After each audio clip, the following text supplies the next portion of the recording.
starting at safety meeting on the but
I want to thank everybody for coming to the April 7th City Council meeting.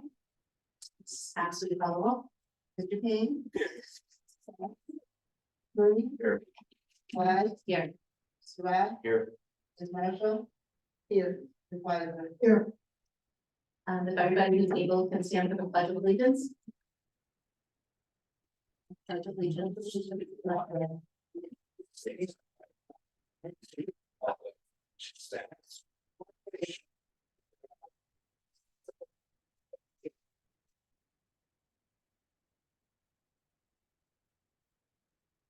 We do have the March 18th minutes. Are there any edits or corrections? Is there a motion? So moved. Second. Mrs. Thomas Lee Colwell. Mr. King. Aye. Mrs. Sad. Aye. Mr. Cooney. Aye. Wise. Aye. Mr. Rath. Aye. Marshall. Aye. Weiler. Aye. Thank you. And are there any additions or removals from the agenda or from committee? Seeing as there are none.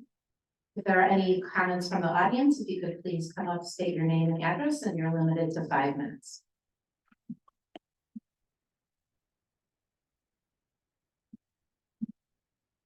Good evening. My name is Michael Meliscus. I live at 2592 University Boulevard.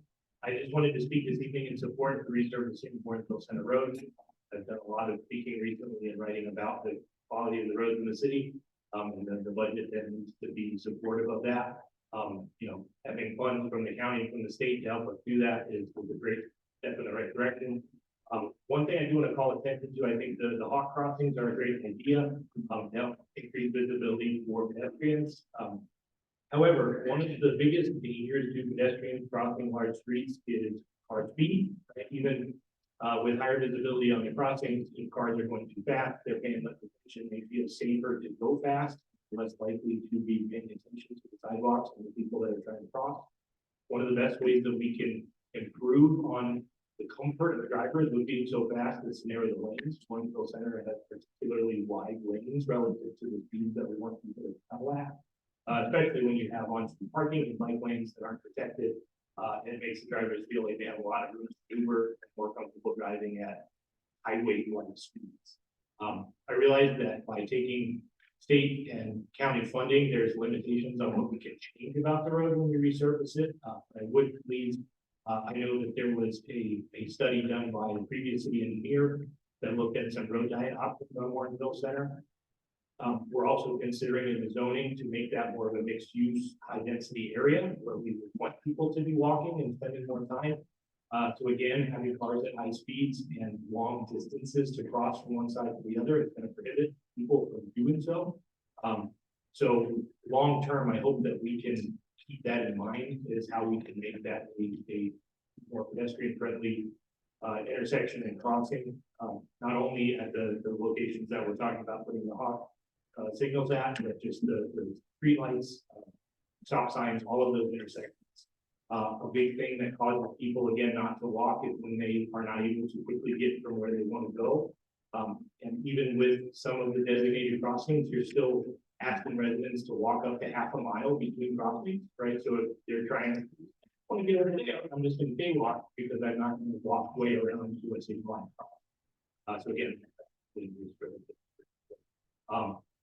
There was a traffic study done on Warrenville Center done in 2014 that showed the peak traffic numbers around 950 cars at rush hour. The design that we currently have with 2 lanes plus dedicated turn lanes gives you capacity of over 1,600 cars an hour. So it's way over designed as it currently is. We could certainly go down to a single lane each direction with a designated turning lane that would still have the right capacity for the roads as they're used. I'm glad to share that information if anybody wants it. I've got the study, city data, but I dug it up so you don't have to. So again, I realize that's not on the agenda tonight. We ask that you pass what's on the agenda tonight, but please keep that in mind that there's a lot more we could do to make this not really divide our city, because right now it's very difficult for pedestrians to get across, and it contributes to people not wanting to spend time in the Warrenville Center, not wanting to walk between the sidewalks. Okay. Thank you. Are there any other comments from the audience?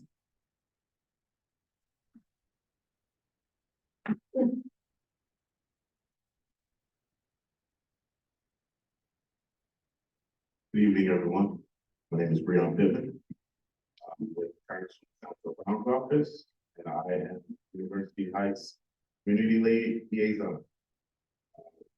I've attended multiple city council meetings, just observing, but I just thought I'd come in for speak myself. Here, some upcoming opportunities from the Congressman's office, specifically the congressional art competition. April 11th is the office deadline. It's held annually to recognize, encourage specific talent within our congressional district. We have the annual Research Academy nominations, which are held generally in December. The interview deadline is November. We have a small business expo that's coming up on May 3rd. It'll be in Warrenville Heights Corporate College East Campus, Tri-C. We have a housing expo coming up June 7th. That will also be at Corporate College. And we have a passport day on June. We'll be at the Cuyahoga County Public Library, Mayfield Break. 10 a.m. to 2 p.m. I'll share the upcoming opportunity one-pagers with you all. I'll also share my card.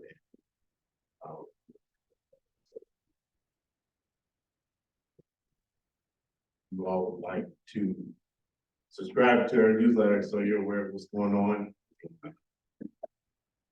Know what's going on, y'all. Just to be aware of what we're hearing from the White House and from the respective committees. Anything we can do to help the city and the university. I'm a conduit to the federal government for you guys. Thank you. Thank you so much. Thank you. Are there any other comments from the audience? Okay. Seeing as there are none, we are now up to reports and communications from the mayor. Thank you. Just a couple of items.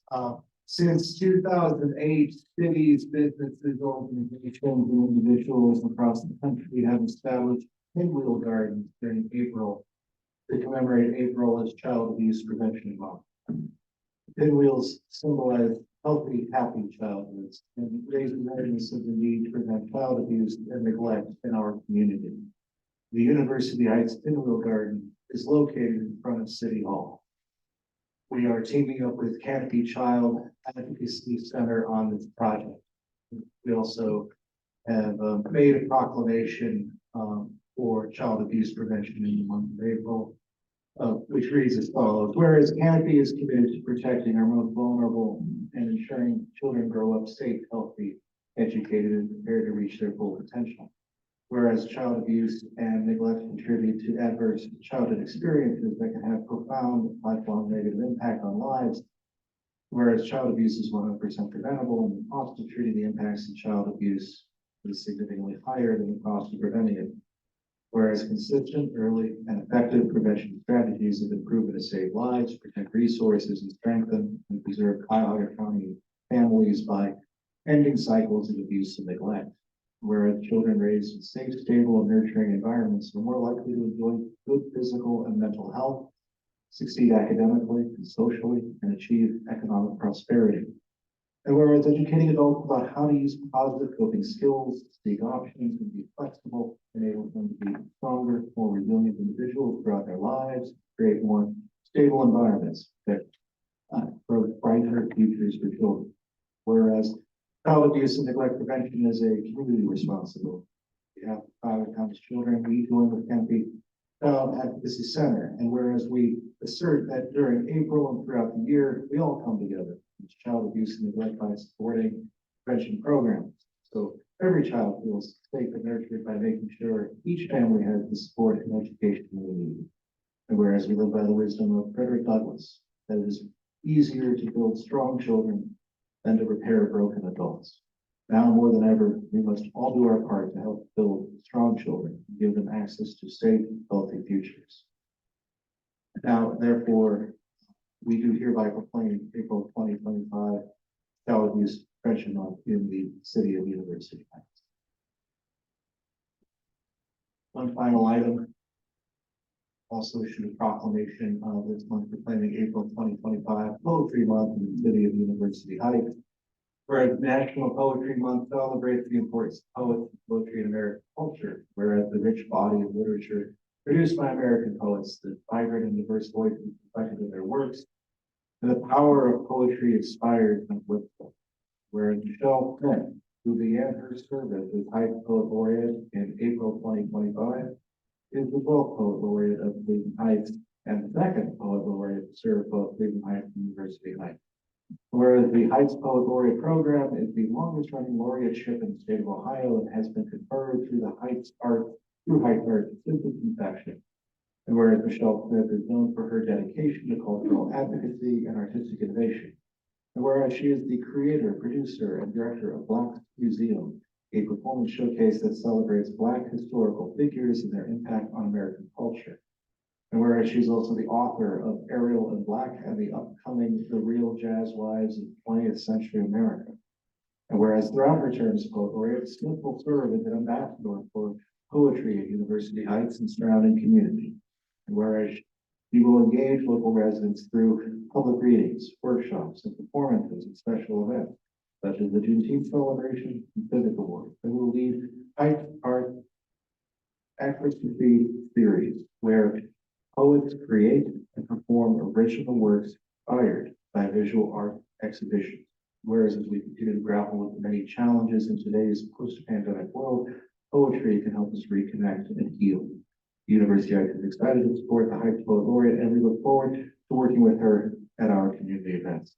Now, therefore, I'm Michael Goldbrenner, the City of University of Ohio, to hereby proclaim April 2025 Poetry Month in the City of University Heights. Encourage residents to celebrate by reading poetry, learning about poets and their work, and exploring their thoughts and feelings through poetry in honor of its most auspicious occasion. Poet Laureate Michelle Smith will be joining us at a future council meeting, probably in the month of May. Thank you. This concludes my report. Thank you. We're now to reports and communications from City Council. I would first like to thank the Law Director and City Council for taking the necessary steps to move along the facilities process. Our Law Director worked to provide needed guidance from the start, and that continues today. The full council has supported the process from the ordinance creating the Facilities Committee ordinance through the additional guidance statement approved in January to support their work. It's unfortunate that the hard work moving the process along is lost in the bad press about the mayor's outburst at our last facilities meeting. Instead of committing to providing factual information to the council and the committee so that better decisions can be made, the focus turned to the individual and not the work in hand. We lose time and waste energy dealing with the results of these outbursts. I, for one, am tired of defending our city and the great things that we have and can be accomplished, as I am sure my council colleagues are as well. 2 centers for previous use of non-professional behavior have done nothing to assist the mayor in understanding that this type of behavior is counterproductive to collaborative work with the council to advance visions we both share. I believe another one will not do anything to improve the behavior of someone who has demonstrated he does not want to improve. I do hope that the last 9 months of the mayor's term will be dedicated more to the best for our residents in the city, rather than creating distracting and non-productive attention to our city and our hardworking residents. Are there any other council comments? Ms. Wiseman. In thinking about things, I think all of us have to take some responsibility in our meetings. And I'd like to ask Mr. Bryan, if a member interrupts, talks over, continues on when someone else has the floor, they are considered out of order under Robert's rules, are they not? Yes, I mean, whoever's chairing the meeting is in charge of that meeting, and deciding who should be speaking when and recognizing them. And there's a process for overruling the chair and Robert's Rules of Order if the majority of the body wants to handle things differently because they don't think the chairs. If they're told to stop by the chair and they continue to do what they were doing and continue to talk over, can a motion be made to remove the individual for disruptive behavior? Yes, that is in contemplation of Robert's rules that action would be. I think we all need to remember that, because that doesn't just apply to the situation that led to the press, but it also applies to anything we do in our meetings. We have had continually over the course of the year plus that I've been on this council, people and individuals who sometimes talk over one another. On occasion, that's pretty much been one individual, and it is counterproductive. And I think all of us are tired. All of us would like us to just be able to do the work. And I think we need to remember we do have tools under Robert's rules that if we have to use them. And I just emphasize, it's not because you're not, and I'm sure you're not applying, it's not because you didn't like what the person said, it's because of disruptive behavior. Absolutely. This is a democratic society. If we can't be willing to talk to one another, express differing views, we're not living up to the promise of much less the city. Thank you. Are there any other comments? Okay, we're now up to reports and communications from the directors. Department of Finance. Thank you. Just like to give you some unofficial numbers through the end of March. We will probably have these closed up by the end of this week, but they're fairly accurate. For the general fund, the net revenue year to date, $6,072,933. Net expense in the general fund, $4,524,368. Our unexpended balance at March 31st, $6,101,410. We do have $3.3 million in encumbrances. Those are set up for all the known quantities through the end of the year for healthcare, pensions, that sort of thing. So our ending unencumbered balance at the end of March, $2,786,883. If you look at things from an all funds basis, our net revenue for the first quarter, $7,507,621. Net expense, $5,701,470. So our unexpended balance for all funds at the end of the first quarter, $11,958,643. Our ending unencumbered balance, $6,714,043. And an update on where we stand with our investment account. I'll get all these reports out to everybody. At the end of March, in investments, we had $9,279,756. And tonight we have some standard budgeted transfers. Those were included and approved by council last December. So with the exception of the one transfer to the original CIC, all the scheduled transfers, if approved tonight, will be recorded this week to supply special revenue funds in the capital funds with needed infusions of funds. Do you have any answer to the question? Thank you, Mr. Kennedy. Are there any questions? Department of Law, Mr. Brian. I have no report this evening. Thank you. Director of Public Safety, Police Chief. Thank you. And Fire Chief. No report today. Thank you. And our Service Department. Thank you, Vice Mayor. The only thing I have to report tonight is this coming Friday is our free Passover collection for food items only. We ask all items to be out on the free lawn by 7:30 a.m. Make one pass on each street. And hopefully be done by sometime around noon to 1 p.m. Collecting all items in the city. For one time food only. Any non-food items will be left. And will be the responsibility of the homeowner to get to a special bulk pickup. Thank you, Mr. Pennington. Yeah, Ms. Wyberg. Mr. Pennington, I noted that, we were gonna do loose leaves. Are we able to do that? We have one truck going out doing loose leaves, began April 1st, and, When would that stop? right now, we're looking at the month of April, we will see when we're at that point.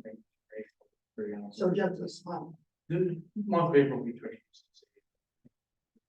okay, but you're still collecting the bad leaves. Yes, we are. Okay, thank you. Mr. King. My question is covered by, Councilwoman Lester. Thank you. Thank you. Thank you, Mr. Pennington. Building Department. No report.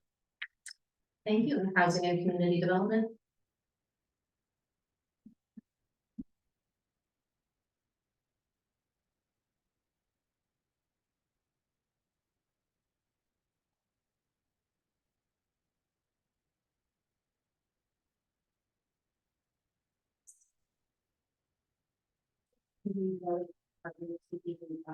Permission to advertise the CPS for the 25 yard abatement, yard nuisance abatement, which is included in your packet. I also just wanted to give an update for the exterior maintenance program. In January of this year, the notice of exterior inspection mailing went out to Group 1, taken from a map actively being used within the housing department. It's focused on the west area of the city. But after discussion, the department determined the use of the public map online, which would shift the focus to year A in the southeast area, southwest area of the city. On or around February of this year, we requested a quote for this project from a printing company. And at that time received multiple ideas as well as various types of mailers, which required more discussion. This past Friday, I received an update from the printing company confirming the mailing is scheduled to go out tomorrow. Thank you, Ms. Weiser. And you know, that's the corrected letter. Yes. I'm less. Thank you, Ms. Davis. And our city engineer.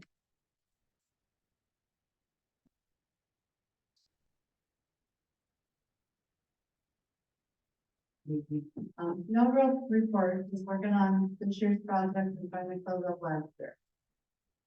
Anyone have any questions?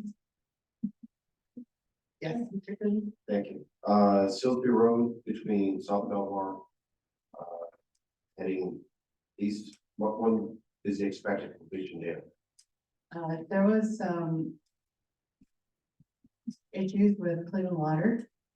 They lost our project for a while, so the contractor had to go through some communications with them to prove that we did have an approved project and they should be able to work on it. So right now, the temporary water main is being tested. Once it gets 2 positive tests, they'll start digging and get the water main in. Once they start, it's only gonna take, it should be done within about a month or so. And I know this project's been dragging on and on and on. The weather hasn't helped a lot. Would it be reasonable to say perhaps prior to Memorial Day? Yeah, I would. That'd be reasonable. Good point. I'll try and get as soon as they start, like, actually bubbles in the ground, I'll try and get a date for you on how long it's gonna be from that point. I'm sure we've all been asked, so it's here. Thank you. Thank you. Welcome. Communications and civic engagement and economic development.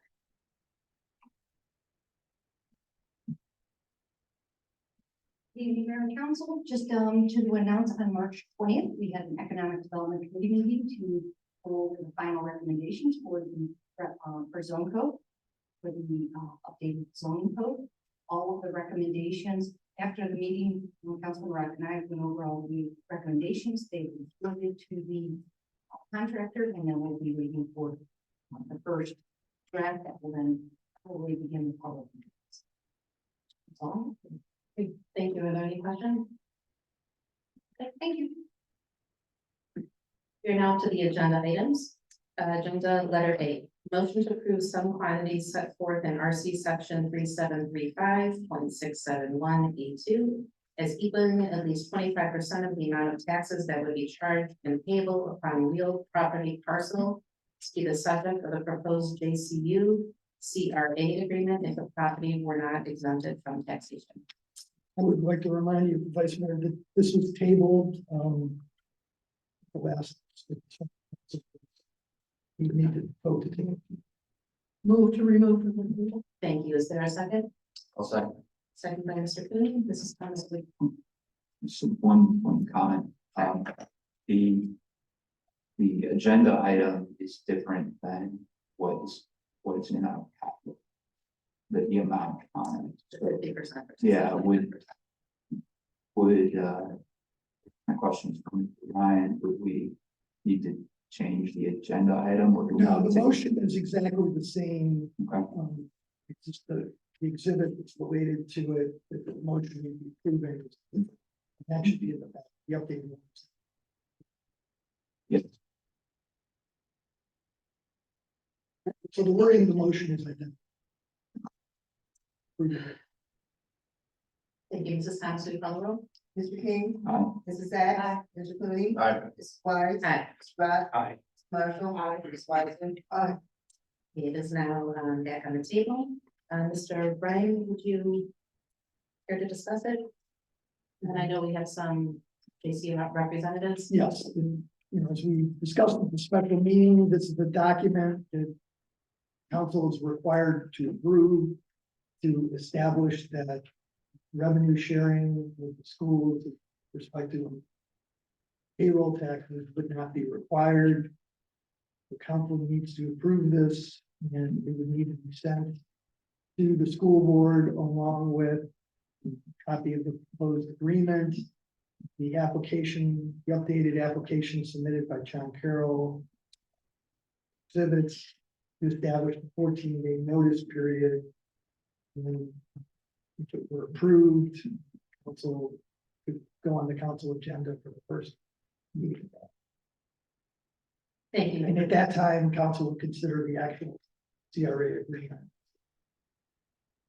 Thank you. And I want to thank you for working with John Carroll to update the language and the percentages. Are there any questions? Ms. Leitner?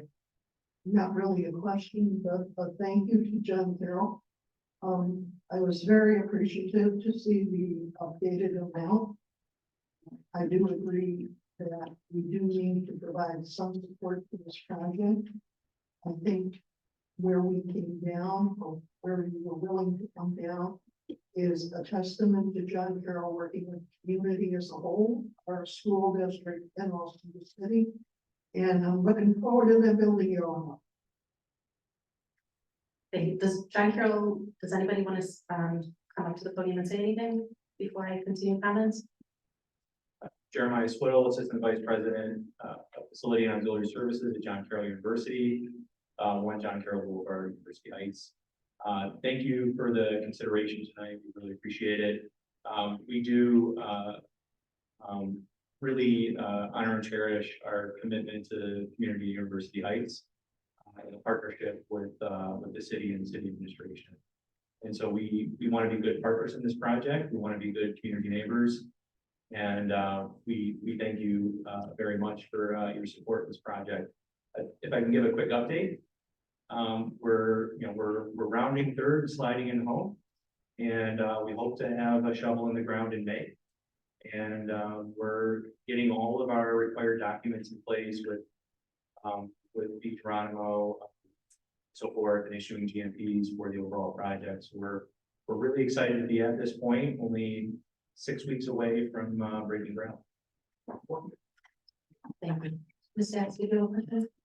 Two, it's perhaps for the finance director. As I asked at the last meeting, what is the total amount over 15 years that will be abated? At 25%, It's 25%. right? This, we're at 50%. 50%. 50%. 50, Does any, So this, if you look at the form, Per year. right, Or It's market value certified, so you know. $106,000 a year. Yeah. 15. so that's 1.5, 15 years. I do appreciate Jonathan University negotiating and trying to make this better for the city. I'm a little conflicted because of the intent of the CRA Community Reinvestment Area, which is to attract and incentivize, which I know you're already well into the process, ready to put a shovel in the ground. It's kind of ironic that we are struggling with our own facilities, a $30 million budget, and just thinking about how this would impact that over time. Every little bit helping, and yes, it's takes away from what we're trying to accomplish in the city. And I might add that the facilities that we are looking to build, safety, service, they all benefit John Carroll ultimately, like any other resident. So thank you. Someone could address that. Thank you. Yeah, sure. Just, Mr. Yeah, thank you for the comments. Well said. You know, I think when we originally set out to do this project, we were really trying to do it under the blanket of TIF. And trying to underwrite the expense of the overall project with a 30-year TIF. And we ended up, looking at that, the CRA and multiple different levels to kind of accommodate the project. So, this is a new development for sure. I mean, we don't, we're sort of, we are issuing bond debt to fund the project. We don't necessarily have the money. And we're pledging revenue to support the overall debt service on the project. And that revenue is students moving into the apartments and then the leases that we're going to fill on the retail side. So there's an awful lot of expense that is out there for the next 40 years that we've got to try to overcome. And then I know Mackenzie wanted to clarify a couple of things. Mackenzie is the managing director at DiGeronimo Companies and been working with us every step of the way. Thank you. I believe actually, and maybe I need to redo the math, but I think it's slightly less. 50% application of what the savings would be for us, for even the law tax revenue. So we should just double check on that. We have but I will say I appreciate that we're close to the finish line on the foreign shelf building. It was a significant retail build-out portion that the university will often take. The types of tenants that we'd like to attract are restaurant tenants and other tenants that will require usually a heavy build-out package from the university to be able to get them into the space. And this will allow us to be able to strike those deals that I think will benefit the community as opposed to ones that are just national tenants like, I don't know, that might, pay a lot of rent, not need a lot of subsidy, but might not really, create the same fabric, that I think we're trying to do. Thank you. Ms. Meisner? I would ask that you would think about the site that is being redeveloped. The city of University Heights is putting in $1 million into University Square. They didn't come for a CRA. We ended up having to pledge the money to leverage that development. I think sometimes John Carroll is sort of a nebulous body, because we look at it as an institution and not a business. But every university is part business. What they're doing is they're taking a parking lot, what was a gas station, Mr. Tire, and some duplexes, and converting it to a more dynamic use.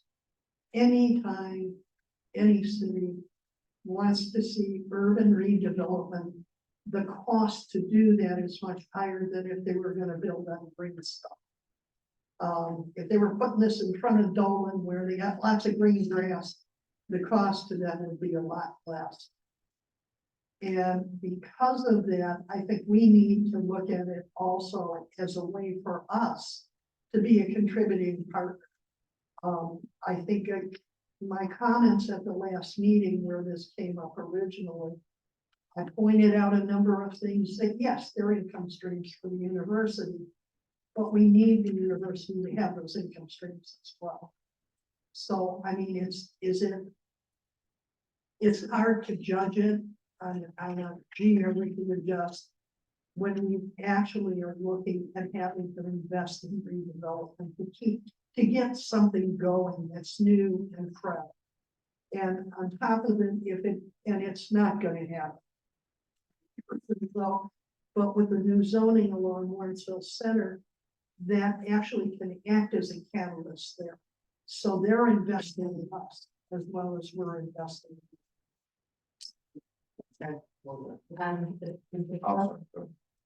One more comment on that, as we're estimating the income tax generated from the retail side of things will be between 37 and 65,000. Which I think essentially is what cancels out the abatement that you'll be giving us in the CRA every year.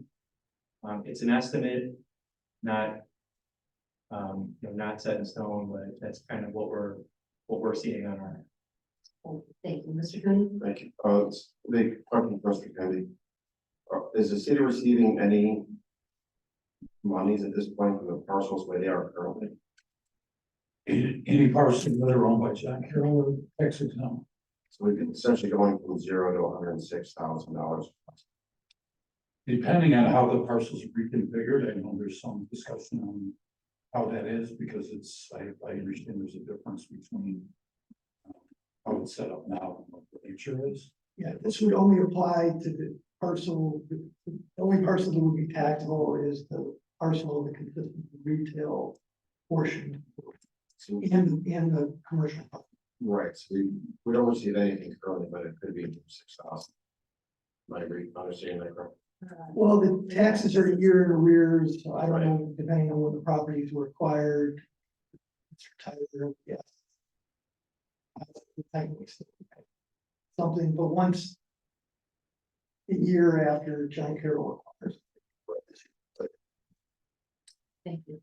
And Mr. King? Thank you, Vice Mayor. I just wanted to thank John Carroll for working with us here. The 50% number is symbolic of partnership, so I appreciate you coming down. I'm really excited about this project. It will be a gateway for John Carroll, but also for the city of University Heights, for anyone coming in from the south. So thank you for your investment in our community. Thank you. Ms. Brown? Yes. So I see here that the estimated property tax per year is the 106,000. That's at the 50%. That's at 50%. But would they still be responsible for the assessments on the property? We have several assessments that we have on all properties, including Jungle Cove, for street trees, street lighting, sewer, et cetera. Is that in addition to the assessments? The assessments still have to be paid, right, Mr. Kennedy? Every year when the assessment ordinances are passed, there's an exemption for a list of, I'd say roughly 30 parcels related to John Carroll that are not, subject to special assessment. So we are, we are planning on all of these special assessments for retail component of the Gateway project. So whatever assessed streetlights, if there's a tree assessment, or whatever it may be, the stormwater assessment, we're using that in a full form fundraiser project. Okay, so you have that figured, okay, and I asked because you have a lot of linear footage for this development project. In which you're using street lighting, trees, and sewers, I want to make sure that we're made whole on that, so I appreciate it. Thank you for that, Mr. Okay, is there a motion? Oh, I'm sorry, Mayor. Yes, yes. Just going back to something that Councilman Cooney said and also Mr. Twiddle said, keep in mind that in addition to the property tax, there is the income tax component. Mr. Fall's numbers may be conservative, but, we also understand that we're looking at 35 new full-time jobs together with 80 part-time jobs, which is 75 full-time equivalent jobs. And the income tax that's generated from those jobs. So, that is money in addition to the property tax that we see. And hopefully wages go up over the course of the 15 years, even if, property tax will do what it does. So I'm hopeful that, we will see more benefit together with the overall economic benefit and additional investment that will happen on Warrensville Center Road because the redevelopment of Warrensville Center Road will be anchored by this key new development. So my thanks to John Carroll again for working with us and for investing in itself and investing in this. Thank you. So, they did ask for a motion. Would anybody like to? Thank you. Is there a second? I'll second. Second by Ms. Marshall. Mrs. Thomas, will you call the roll? Mr. King, Aye. Hess, Aye. Mr. Cooney, Aye. Wise, Aye. Mr. Ryan, Aye. Marshall. Ms. White. Aye. Okay, thank you. One question, we thank you for that, by the way, that was really amazing. Do we have to come back? Yeah, in May, the agreement will be on the agenda for approval the first May meet, so the first Monday in May. Thank you. Thank you. Okay, we are up to agenda letter B, motion to approve FGMA Architects, February 7th, 2025, needs assessment, space program summary as recommended by the Facilities Committee on March 27th, 2025, for the purposes of proceeding with the remainder of FGMA's engagement with the city relating to master planning and estimates of probable cost for the municipal facilities. And I want to thank Mr. Alhart for giving a summary. Thank you for getting us on. You have a copy of that, the space program summary in your packet. Have an addendum to it.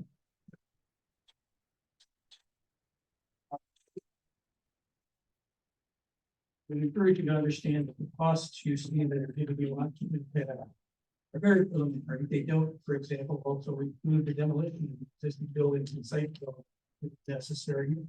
Although I learned from the water today that for the fire station they did at Concord, they were able to have their expenses for the demolition of the existing facility rebated by a county program.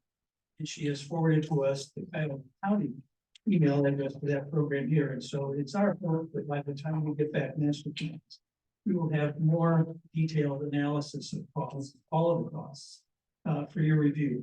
But the purpose this evening is to confirm the program and your permission for us to engage and go to the next step of their contract, which is to prepare 3 alternative master plans for the site. And one of those alternatives is the reason I've given you this other sheet. Some time ago, the mayor of Seven Hills contacted Mayor Brennan and asked if he had an interest in seeing their facility, which they had just built for their service department. We did. Mayor Ellen Pennington and I went and saw that facility. And it's pre-engineered metal building. looks a little bit like the gym at, down in the hall here at Wiley. And it was our expectation, and Helen, the mayor's, said as well, something like that would fit here, would be appropriate, and it's a dramatically different expense. Seven Hills spent $120 a square foot for that facility. Bear in mind that that is just basically a garage storage building, 2 offices and a restaurant. Our needs are a little bit more complex when you get into actual vehicle maintenance facilities, and the hardware associated with that. So we have tried to project the number you see in FGMA, some of these conventional construction, it would be like a fire station and like a police station. And so it's a much, much bigger number. And you can see that there's an advantage of a lot to capture part of Wiley. So we have an interest to discuss with you 3 different levels of playing game at Wiley. One is to occupy the east and south corner of this site for the service department. We really can't do much at Silsbee and Warrensville until we get the middle of the Oreo removed so that we can access the rest of the site and do work. We'd like to get a relationship with the school board that gives us that property or allows us to acquire that property at a nominal expense, because you can see the advantage economically is substantial. I don't know if you've all seen the previous site studies for using that site for service. We have some 8.5 by 11s here if that's necessary and anybody needs to see them. It's been studied very preliminarily. FDMA has not done a site study there. That's the purpose of the master plan. And so one of our interests is, another dimension of interest is the ability to relocate temporarily city hall uses that are currently external to city hall here, whether that's a temporary need or a permanent need. And obviously then it could be a permanent need, because one alternative that might be very cost effective is to relocate all of City Hall to Wiley in some shape or form or another. There's been an interest expressed in using some of the assets here that are unutilized for some sort of civic center as well. To that end, we are contemplating getting some sort of study done that would identify what the life expectancy is of some of these facilities here, because some of them were built relatively inexpensively for the conversion to accommodate the high school while the main school of Cleveland Heights was renovated. And some of us took a tour here last week and found a lot of water in the building in a couple of locations.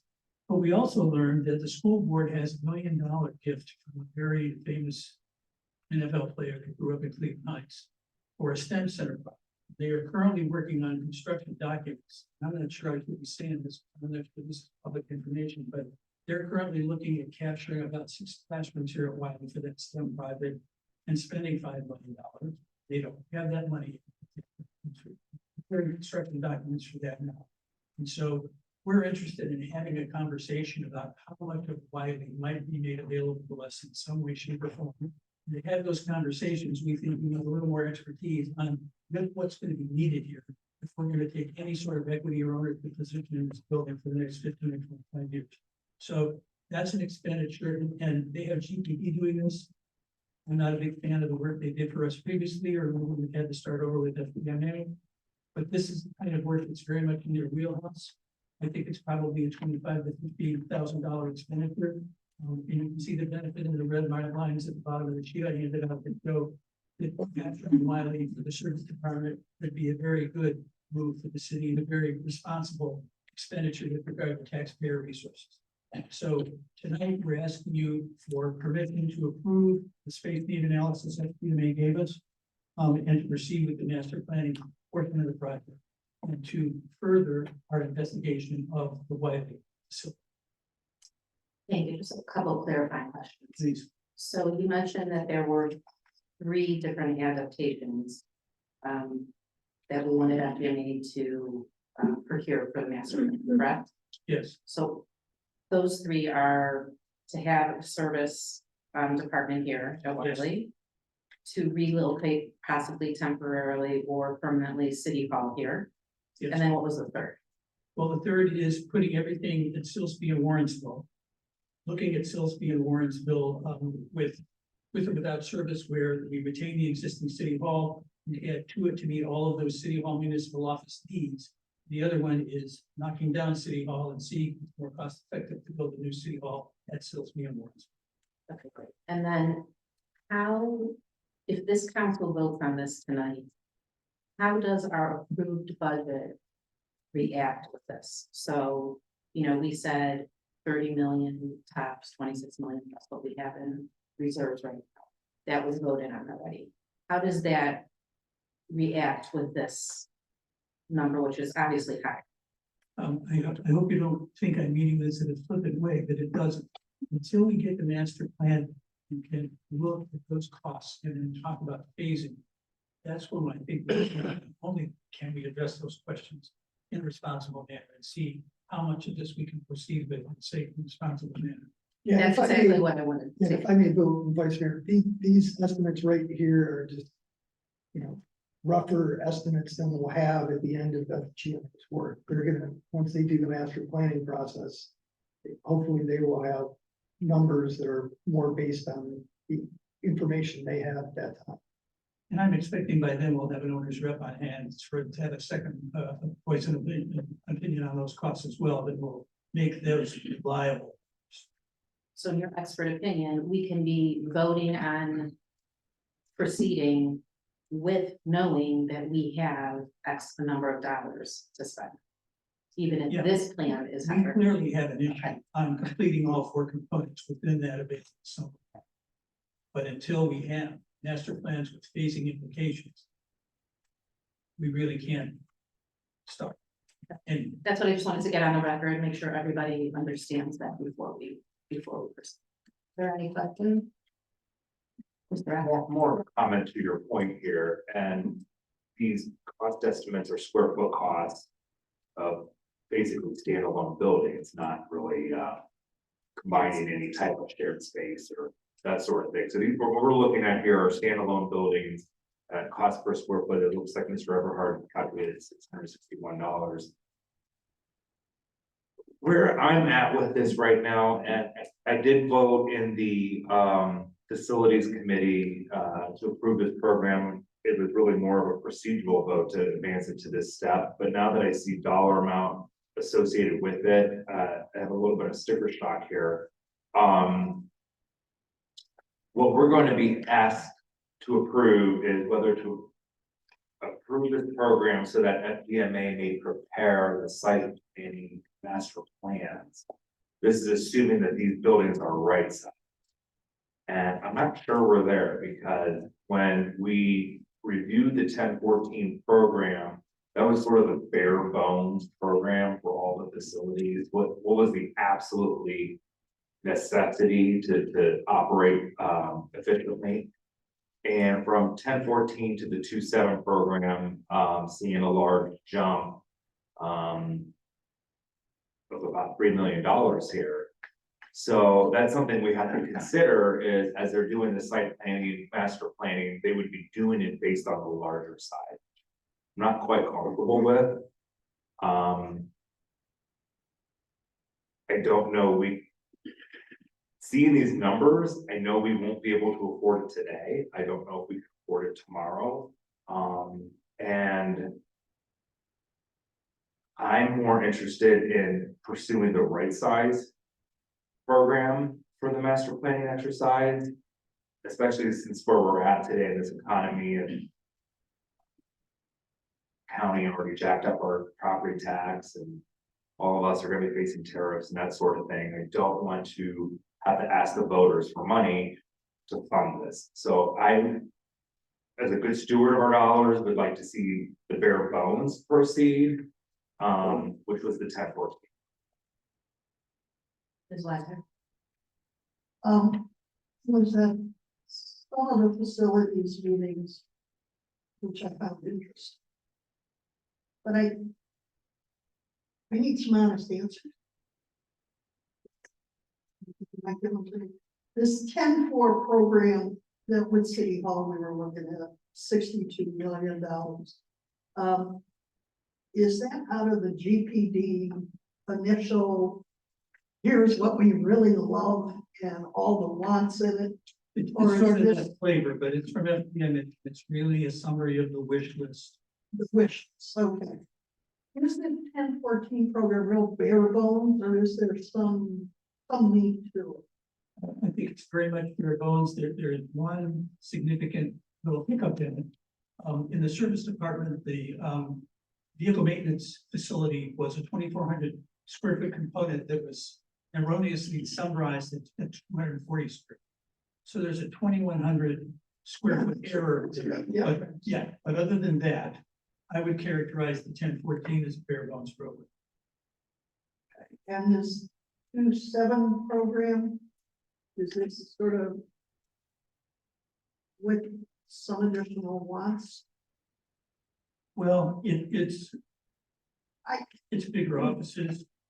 It's a bigger ready room and lounge for the firemen.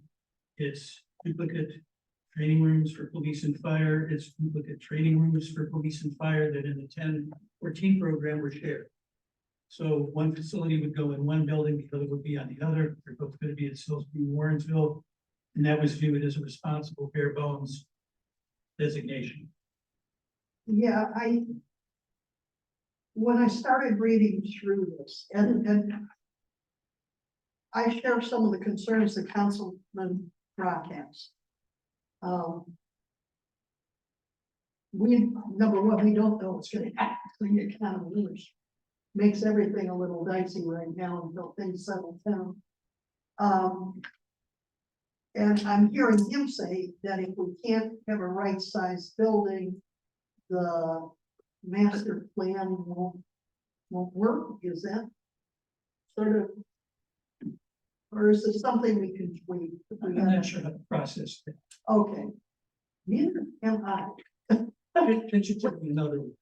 One thing we also need to consider is we're losing about $125,000 a month in escalation. I'm aware of that. Ms. Weiser, This can done. I think what Ms. Weiser was trying to say, if I may, is, no, okay, well, No, I don't. Well, go back to those if you were right. we're trying to reconcile what Mr. Rock said versus what Mr. Everett said in terms of cost versus right sizing. And can we go to the next step and still be able to stay within our budget? Yeah, if we go with this 2-7 program, and I will admit, there was some detail in there that I thought was fascinating. I've worked in a lot of places.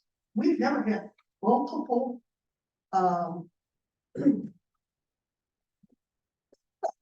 this went blank, Fitness room. microwaves and another in a break room. I mean, it's like, okay, that's an interesting ask with additional size and everything else that comes along with it. And I'm not saying we don't want everybody to have everything that they need, but how much is needed one? If we have to, does that have to get trimmed down? If we're voting tonight to go ahead with FGM and they develop the master plan to the 2-7 program versus the 1014 program, are they going to come up with a different plan? Maybe that's and how they position the buildings. Is this increase significant enough to change the layout?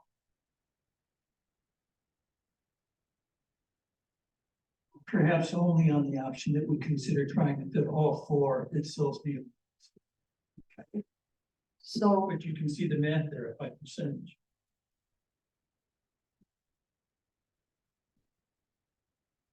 so Wiley then becomes a critical piece.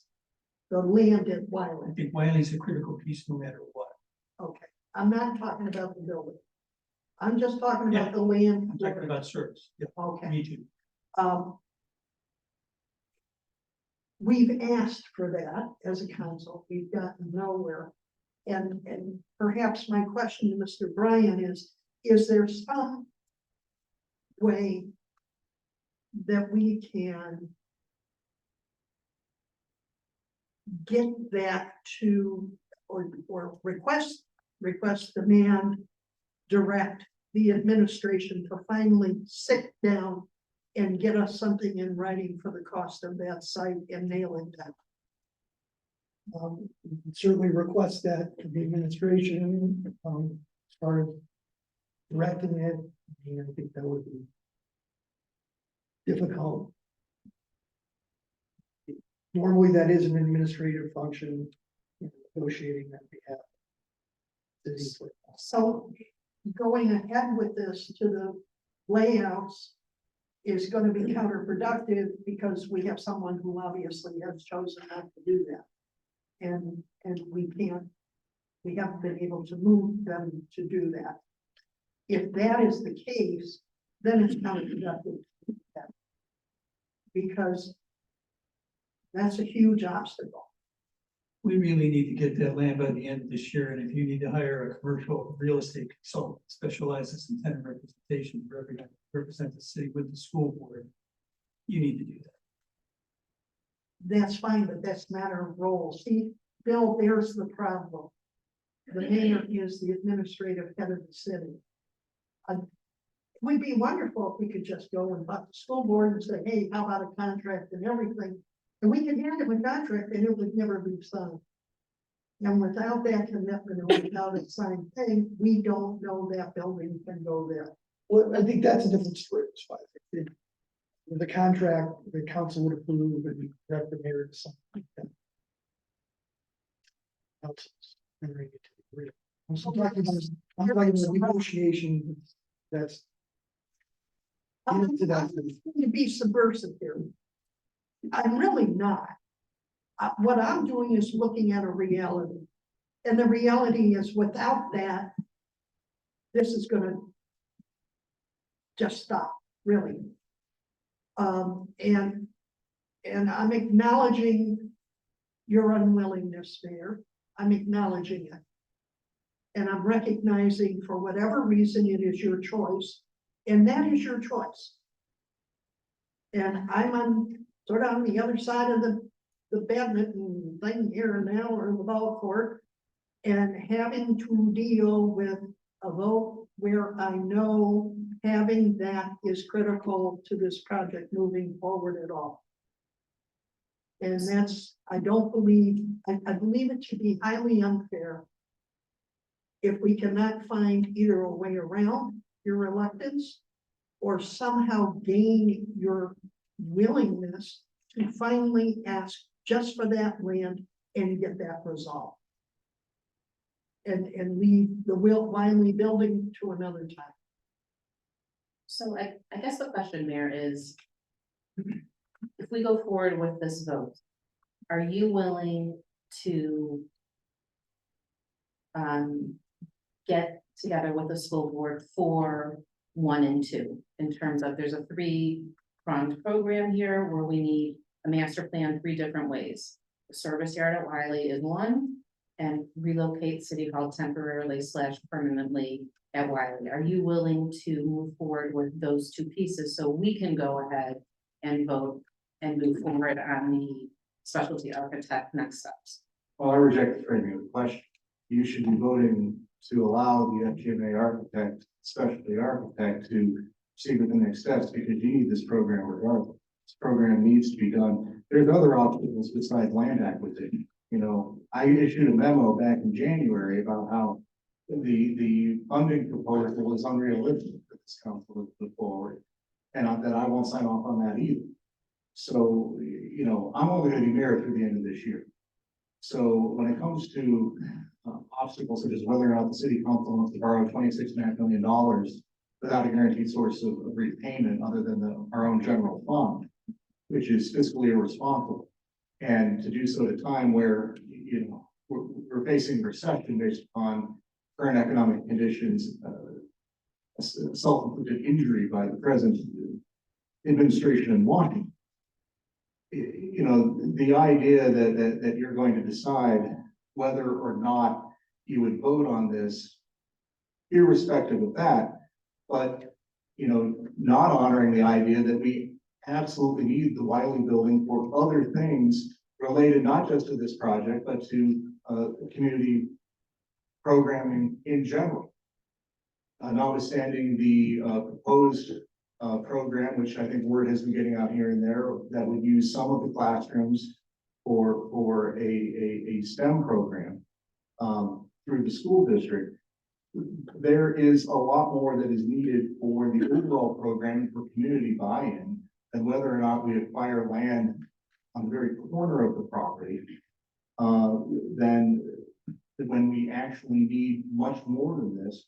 Plus, you know, we have an obligation to our community to take this underutilized asset in a way that the school district cannot and make it a utilized asset. So these are all things, these discussions go hand in hand and they all go together. You know, the idea that this is being characterized as my unwillingness to do the work, when in fact it's the council's. I hope the council will reconsider and see how important it is that the city take on this property in a way that the school district cannot, and have that be part of the overall program. And none of that is conditioned upon whether or not we get FGMA to complete their program. We need them to do that regardless. So I would urge the council to you know, re-examine the idea of our negotiating with the school district as we were to go ahead and take on this entire property, less the portions that they need to keep for the bus depot, for the bus garage, for the board offices. And we'll have to work out if they want to use a portion of one of the classroom wings for the STEM program or some other similar. And if the council is willing to give me the green light to have that kind of negotiation, I'm happy to resume those. Thank you.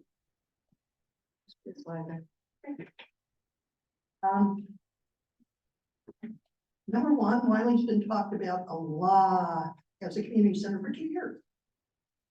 At no time have we been given any numbers. We have numbers.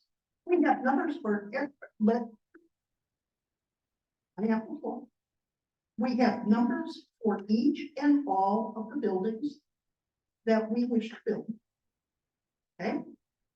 If this was so important and such a committed thing, I would have anticipated in those 2 years, the administration of this city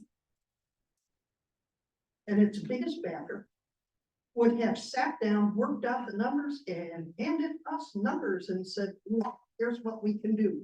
Here's how much it's going to cost. Here's what we can do. We've got no numbers for anything. And that's part of the problem. And that's where the block is.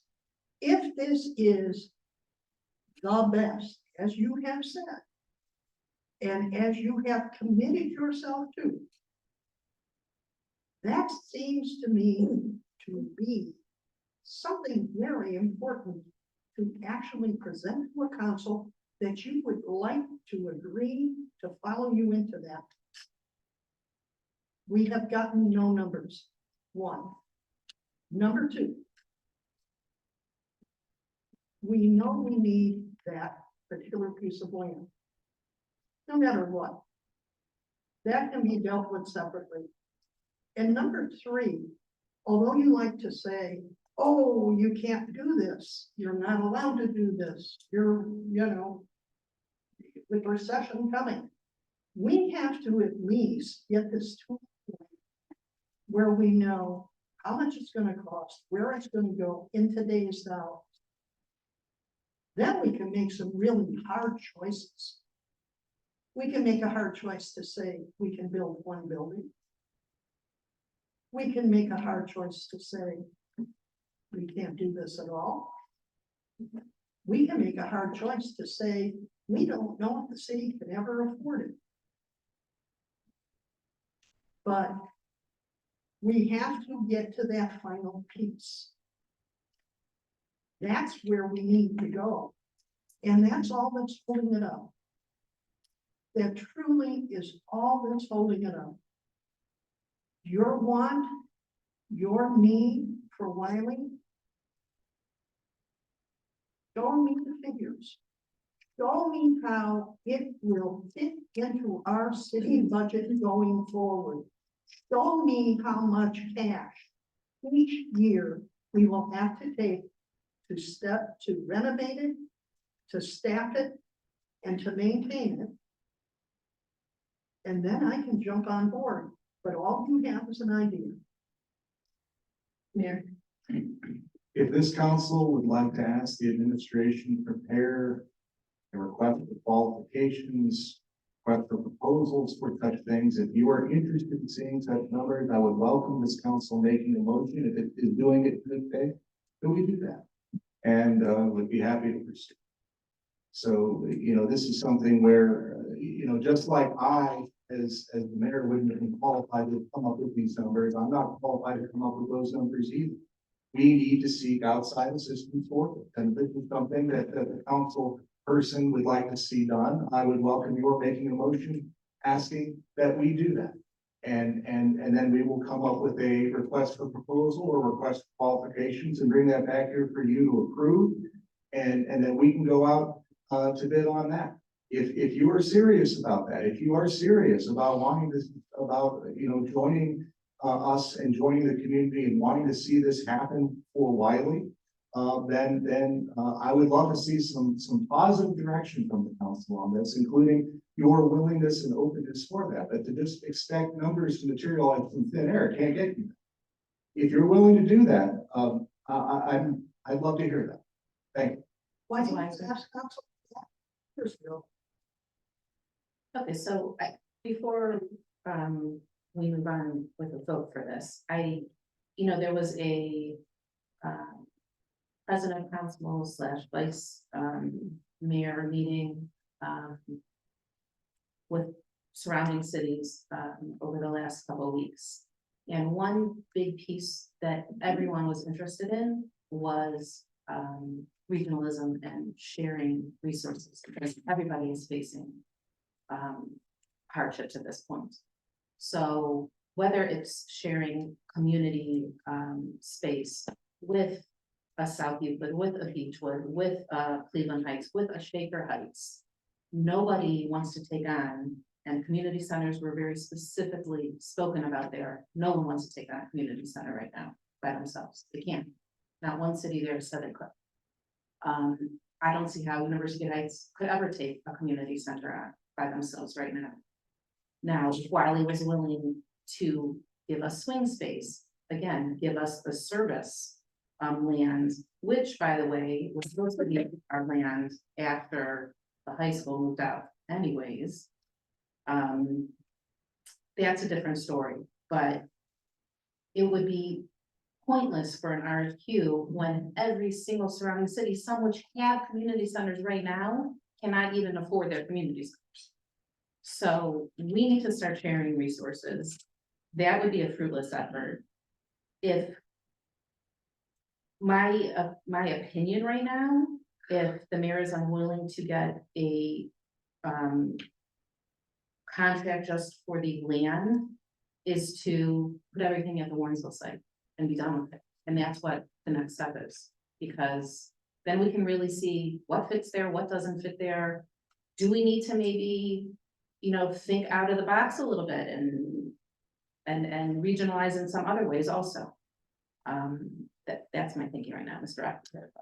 Yeah, and I'm glad you brought up the collaboration with neighboring cities, because Salt Dome was something else that was brought up. Right now, we do share a Salt Dome with Cleveland Heights, and they're looking at rebuilding their Salt Dome, and here we are at the table with them, like, well, we need a Salt Dome too, why don't we do this together? So there are opportunities for that. I would like to, I recognize that the mayor mentioned that, you know, this is not affordable at this point, but then I'm hearing he wants to add a fifth building, which is the community center to this, which would add millions of dollars more. As I look at the square foot cost, now this is for new construction, so renovation, maybe half as much. When we went on the tour of this facility last week, we learned that the building was 186,000 square feet. 133. Was it 133? 133. Okay. I heard 186. Can I beat you halfway? Maybe that included the DOE, I'm not sure, but that's what I heard. Still a big Twinkie. It's a very large building, so even if we just take a portion of that at the square footage that we would need at, I don't know, say $200-300 a square foot, I mean, we're talking about a significant ask. So that to have you consider that. If we did take ownership of this building, and the entire building, the entire site. And we saw later down the road that we didn't need the building and had to do either selective demolition or a full demolition.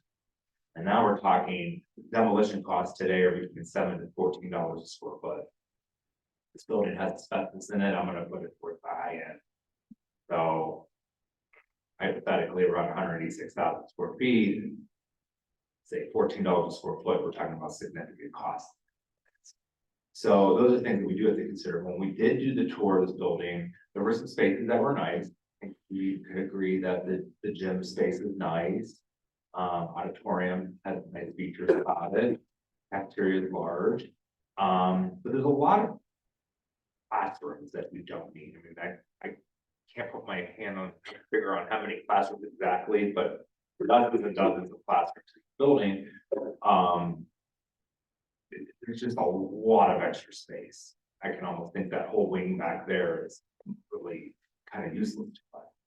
So, if we did take ownership of this building, we would also take the liability of this building and maintenance of the building.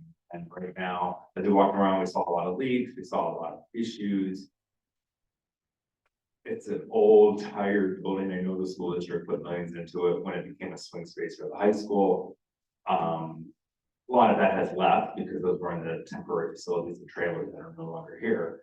But the existing building today needs a lot of TLC. And I just want to let the body know that, you know, taking ownership of that building would take ownership of that response. Piggyback on Mr. Rock's comments, another reason why Wiley has an appeal to the facilities committee is that the numbers you have before you reflect one-story buildings at Silsbee and Warrensville. If we have to try and fit everything at Silsbee and Warrensville, probably police and fire will turn into two-story buildings, add to their square footage, add to their cost, because your building will need 2 stairs, more quarters, an elevator, so these numbers all get worse if we don't get Wiley for survey. So again, Mayor, are you willing to discuss with the Board of Education just the land part of this property? I think I made my decision clear on.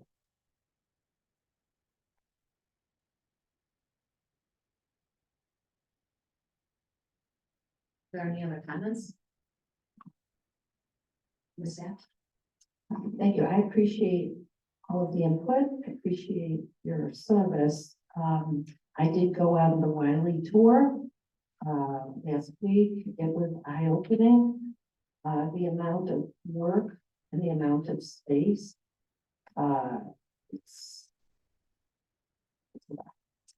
In terms of regionalization, I think that there are conversations to be had woven into this facilities discussion. We've touched on the senior services, whatever, I'm sorry, community center services. What about the service department? I mean, if we're looking to go somewhere other than Warrensville and Silsbee, perhaps there's some way, and the Saltum is a little example, a portion, just to explore some opportunities that could be cost savings. As an example, there's a lot of space for the service department, and maybe there's something to talk about as an example. Something like fire and police, no, we need their own per se. But I think, and I'm not sure where that would happen. Where those types of exploring types of conversations would be. Thank you. Ms. Weiser? I'm gonna go back to something we got. And we have to ask the law director. Can the council direct the vice mayor to initiate talks with the school board regarding the. And can we do, That would be within your power once contract there, then you gotta get the. Do reasonable sign and. but at least we would find out if it's a viable option. Because it seems to be that for FGM, we need FGM. We need to know if that land alone is a viable option. For all we know, the school board's going to say no to that land alone because we have no way of finding out any type of communication with them. But what the mayor has chosen to selectively show them. So at this point, it's almost like this works really well at making sure this whole project can't go anywhere. And it's frustrating because we have both we have police and fire staff that desperately need new facilities. And it's almost like we're punishing them for whatever reason, they're getting punished in this, and I don't think it's fair to them. It's just unfair. It would be unusual, but it could be done, and obviously it's dependent on the school board's willingness to engage that basis to help with the.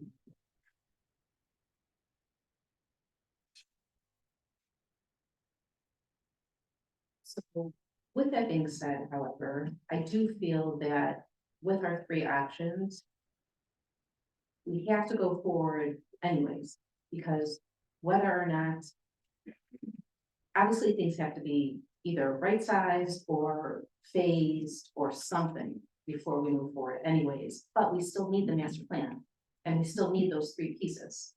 So we can at least get this piece approved, then get through the next hurdle, which, you know, maybe it's not a hurdle, but maybe it will be. But in my estimation, I feel that we still need to keep moving forward to be able to get to our end goal, whatever that may be, and no one knows what that is right now. That's my opinion. Mayor? I would agree with that as well. We should be going ahead and approving the committee's recommendation, the PMA, and get back to them about doing the three programs. So I would urge you to focus on that and approve it this evening. Thank you.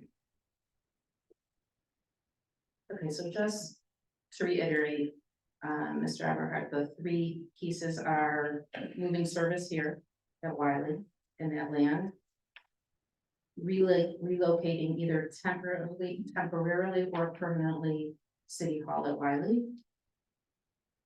And then the third is everything over at Warren Council. Right, with the nuances of also preserving the existing city hall building, part of it, all of it. Yeah. Or 3A, 3D. building new.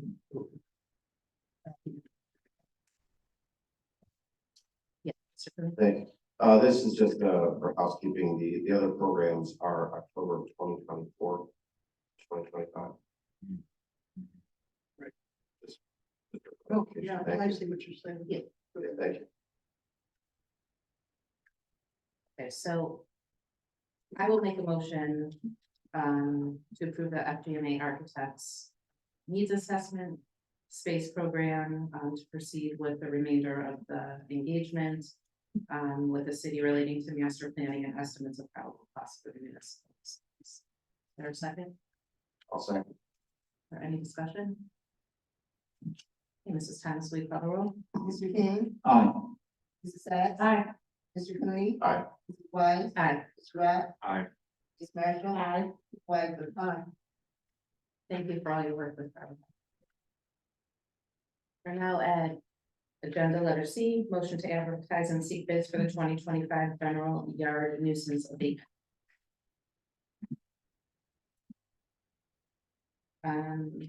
Mayor, you did right, or Mrs. Davis, I don't know if you wanted to speak on this. Yes.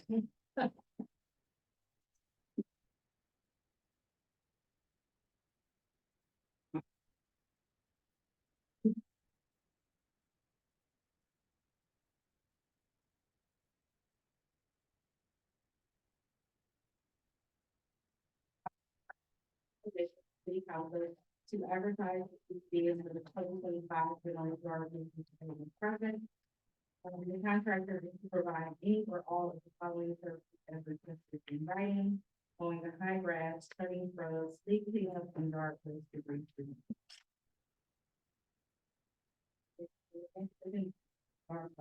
Council. Yeah, are there any questions for the students? Their motion? So moved. Seconded. Mr. King. Mrs. Thompson, call the roll. Mr. King. Aye. Mrs. Sad. Aye. Mr. Mooney. Aye. Mrs. White. Aye. Mr. Rock. Aye. Marshall. Aye. White. Aye. Thank you, Ms. Lee. Agenda letter D, ordinance 2025-11, authorizing the transfer of funds from various general fund accounts to capital improvement, facilities capital, street lighting, payroll stabilization, sewer operating, sewer capital, and fee tree fund account, and declaring an emergency. On emergency. As Mr. Kennedy mentioned, these are all typical annual. Yeah, they were all included in the original budget, so your approval will get those recorded this week. Are there any questions for Mr. Kennedy? Is there a motion to suspend the rules? So moved. Mr. Second by Mr. Rath. Mrs. Thompson, call the roll. Mr. King. Aye. Mrs. Sad. Aye. Mr. Mooney. Aye. Mrs. White. Aye. Mr. Rock. Aye. Marshall. Aye. Ms. Wiseman. Aye. Is there a motion to adopt on emergency? Okay. Mrs. Thompson, call the roll. Mr. King. Aye. Mrs. Sad. Aye. Mr. Mooney. Aye. Mrs. White. Aye. Mr. Rock. Aye. Ms. Marshall. Aye. Ms. Wiseman. Aye. Thank you. Letter E, resolution 2025-12, requesting Cuyahoga County to proceed with the resurfacing of Warrenton Center Road from Fairmount Boulevard to Mayfield Road, and resolving to pay 100% of the cost for preliminary design and hearing, construction and construction supervision for the work associated with installing hot signals at the intersections of both Hillbrook Road and Kingmore Road within the city of University Heights. I don't know if Ms. McAfee wanted to talk about this, or? Yeah, I can start if you want. So this was a request from the county who's managing the project, our city in South Dakota project. And, this is just asking them to proceed, and the hot signals are outside of the scope of the project. So this is requiring the city to commit that this is something we want them to design into the projects, that they will final design specifications, add the hawk signals in. Project will go out for bid with the hawk signals. They've estimated the cost. The total of the two signals at $250,000, so $125,000 each. The city did get a NOACA grant, the amount of $251,000 safety grant that would pay for this work. So as long as the work comes within that $251,000, city will not have to pay anything.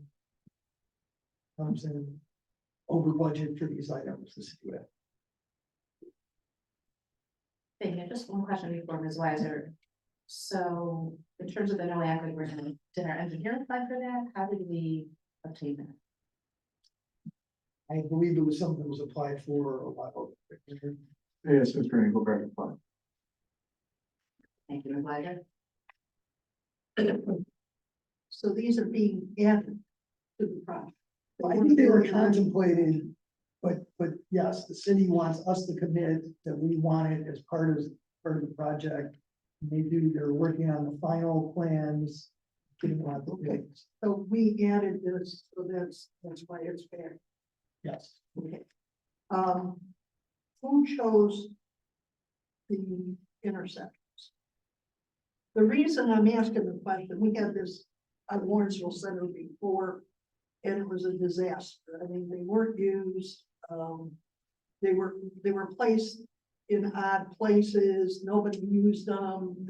People complain, like if you wanted to take the bus, you wouldn't walk halfway down the block to cross over to walk back up on the other side to catch the bus. So that's why I'm asking, who placed this? Guessing in the application. Because they are sure we could Move them to different locations at this point, where the plans are finalized. If the council person is talking about the mid-block crossing. The project that Mr. Engelbrecht applied for involved moving the crosswalks back to the corner. I agree that mid-block crossings aren't working out the way one might have hoped. I don't think they need to be included in the next iteration of Lawrenceville Center Road, and the idea was to put these crossings back at the corner. So is that Hillbrook and Traymore? I believe that's correct, yeah. Are there any other questions? That's right. What exactly is a Hawk in Signal? Is that the name brand or? Ms. Monk, do you want to take this one, or Mr. Pennington? Learning something new today. Yeah, well, because I was. Oh, okay, I don't know, so. They're just for large signals that are suspended. Oh, across the roadway? No, I don't think it'll go all the way across the roadway. I think it'll go on, it'll cantilever over. Oh, kind of like that, the Fifth driveway. Boulevard and Lake, or Yeah. Cleveland area. I know, okay. It'll either be the walk symbol, then, you cross, or it'll be an axe, I think, when it's not safe to cross. And vehicular traffic would have to yield to the pedestrian, Yeah. or when that's active? Yeah. Okay, Mhm. I do cross that street when I run, and it's very difficult, so. Oh. There we go. Thank you. Is there a motion? Is there a second? I'll second. Mrs. Thomas, we follow roll. Mr. King, Aye. Mrs. Sag. Aye. Mr. Tony. Aye. Mrs. White. Aye. Rod. Aye. Aye. Ms. Weiser. Aye. Thank you. Letter F, motion to approve LNE Group lobbying contract. Yes, there's no on the packet, but, the city is interested in continuing lobby services of L&E Group Capital Projects for the city. The open work in the previous engagement, ended with when the continuing resolution was passed by Congress last year. Or not last year, last month rather, and signed, by the President on, March 15th, 2025. Prior to that, we had the support of Congresswoman Chantel Brown for a $1.8 million congressionally directed spend for CDS, also known as earmark. That continuing resolution with all of these projects off the table for fiscal year 2025. This project would have been for the manhole separation project, for which we already have $700,000 in big money. Meeting with Lee Weindart of L&E Group, L&E is willing to lobby for University Heights for the following. To go back to Representative Brown again, advance the manhole separation project, which we believe she will be receptive to. And also to go to Senators Marino, Senator Houston for the restroom project for Walter Stinson Community Park. These projects are both important to the community. And he's willing to undertake, or L&E is willing to undertake seeking the inclusion of both of these projects in the next federal budget. However, the timelines for submission are already upon us, with Senator Marino's deadline for the next year's budget being this Friday, April 11th. So we want to act fast, retain L&E, to do this work immediately in order to be considered. We have in the packets the previous agreement that was executed, for everyone's reference, together with attachment 2, which is the resume lobbying for the manhole separation project, and attachment 3, which were the park restrooms. These are things that I would urge council to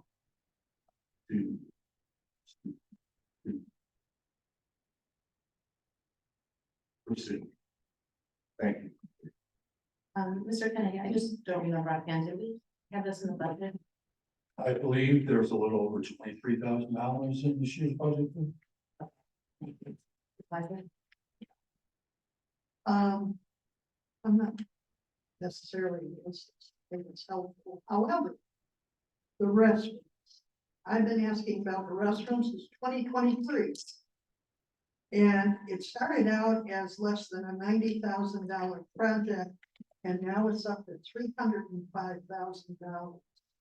So I sure would love it if we would finally be, at least get a sense of what's going on with those bathrooms that they are now 3 times the cost that originally was projected in 2023.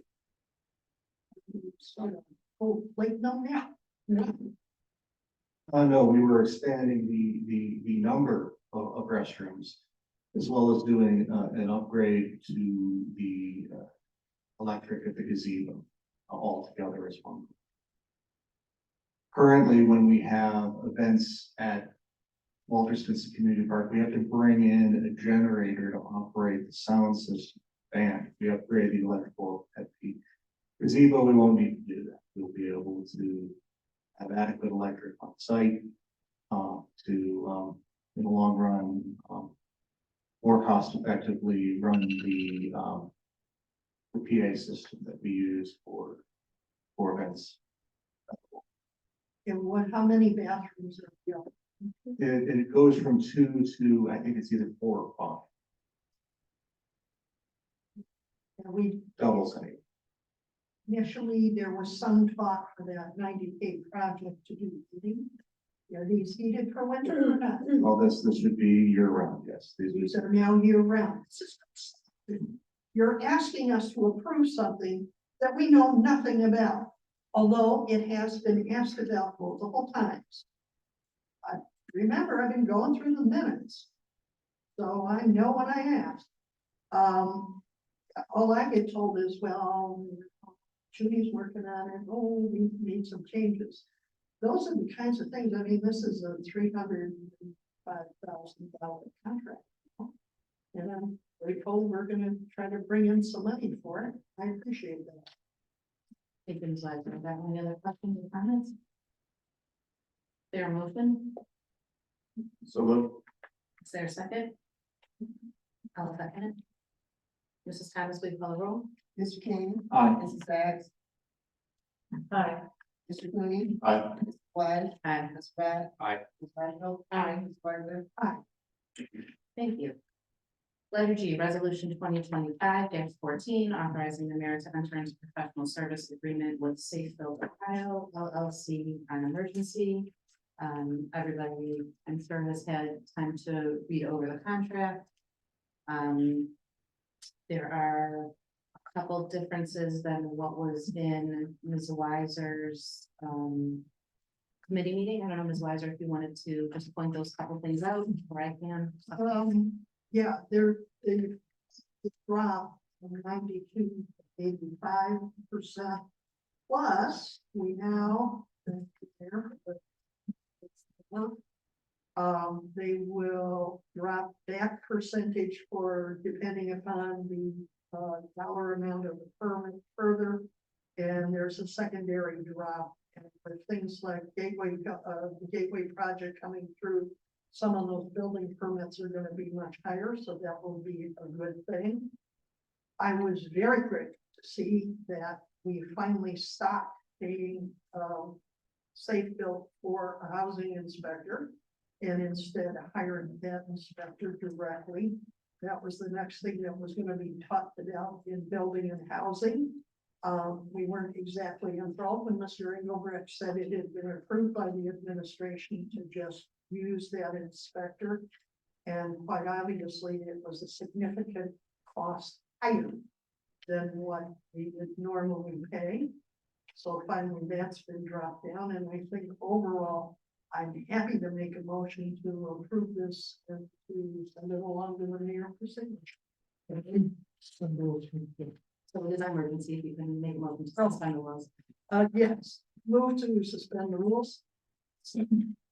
Mr. King, Mrs. Thomas, will you call the roll? Mr. King. Aye. Mrs. Sacks. Aye. Mr. Cooney. Aye. Ms. Wise. Aye. Ms. Brad. Aye. Ms. Randall. Aye. Ms. Wyden. Aye. Is there a motion on the main motion? Motion to move to approve on emergency. I'll second. Is there any discussion? Mrs. Thomas, will you? I'm sorry, Mr. King. Thank you, Vice Mayor. I just wanted to thank Mr. Kennedy for providing numbers on what we were paying Safe Bill next quarter, and then again, to bring that number down a little bit more.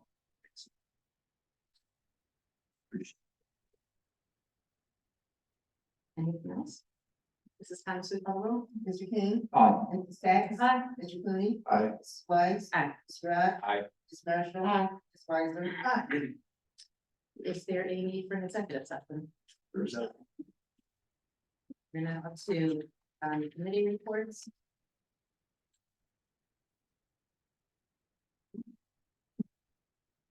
Building and house.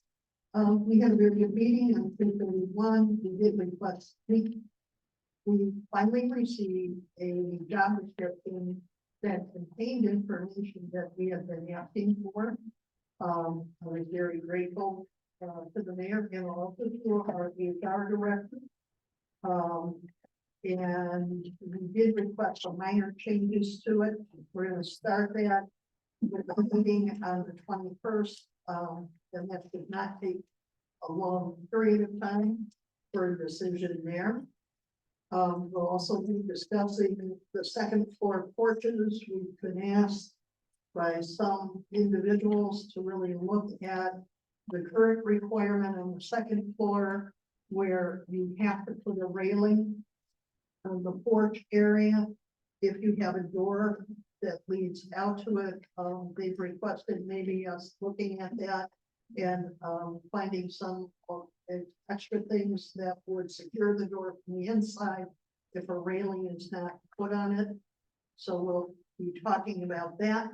We will also be talking about the delay in implementation of ordinances that we've encountered after we pass things here in council and nothing moves forward. Some new business is also discussion of fines for not complying with the draft ordinance.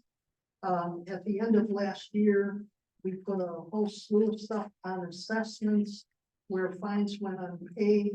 And there was a brief discussion in council about potentially offering a minor discount to see if that money could come in and we don't stick it on the assessments that go under the property taxes. So we'll be talking about that, and I also have a call out to the council for other things that they want to discuss before the end of June, before we recess for summer. So we're gonna be busy. We also have a joint meeting on the 15th with service and utilities. There is only one we need to get done, and that is the tree ordinance. We had a very extensive discussion of that at the last joint meeting. We've sent Councilwoman Sachs, who's the chair of service and utilities, and I sent to the law director a list of what we did decide, because we talked about taking some things out and having it in a separate document. There was consensus on that.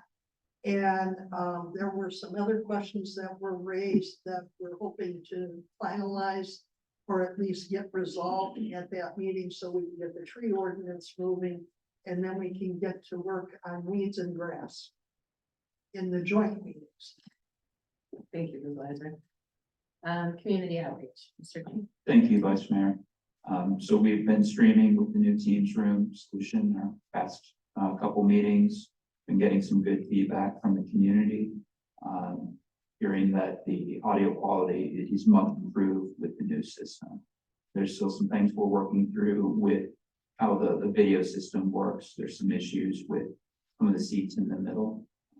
With the whole being excluded this evening, it decided to ignore the mayor. There's some overlapping in there. So there are some times where the vice mayor appeared twice. So some tweaks that we need to do. I'm going to actually see if Starfish can join us at one of our meetings. I believe that they can make some tweaks on the fly. But overall, we're making a ton of progress here, and it's something that we're actually able to use on a regular basis now. So I'm really glad that we're at this point. We can still make it a little better. And we'll also be scheduling some training time to go over some things, but we've already been having Thomas, who started the stop meeting, so we're making progress there as well. So, I want to thank people for their patience on this, but I think we're getting to a really good place. Thank you. Economic development. Yes, we had a meeting on the 20th of May, or sorry, March, as Ms. Drucker had pointed out. And we will, she's reaching out to Zone Co with those changes that this committee had come up with. And hopefully we'll get another draft soon. So once that's set, I'll have a roll call. Thank you. Finance, I have no report. Recreation. No report, Vice Mayor. Thank you. Safety. Yes, we're going to, be looking at scheduling extra safety committee meeting to discuss the fireworks ordinance, hopefully sometime this month. I'm thinking about the 21st of April. So just keep that in mind. And that's it. Thank you. Already? Oh, do we? Yeah, there's a meeting already. 21st of April. That's a council meeting. Oh, never mind. I have it for the other day. Yeah. I think. Okay, well, we can talk about it. Thank you. Service and utilities. Thank you. Thank you, Councilman Weiser. We have actually made two, reservations for our joint meetings. The first one, as you stated, will be on, April 15th. Regarding the trees, we realize we still need to talk about leaves and stuff. Yeah, and so that next meeting, is posted for Monday, June 9th. So we don't have, we have to try to finish this, possible. There's also a sandwich in between, a service and utilities committee meeting on Monday, May 12th. Thank you. Thank you, Ms. Sachs. And then committee of the whole, there is a meeting at the end of April regarding the parade ordinance. Are there any other reports of special committees? From any unfinished or miscellaneous business? Is there a motion to adjourn? So Second by, motion by Mr. Cooney, second by Ms. Lizer. Mrs. Thomas, we call the roll. Mr. Cooney. Aye. Aye. Cooney. Aye. Aye. Aye. Aye. Aye. Thank you for joining.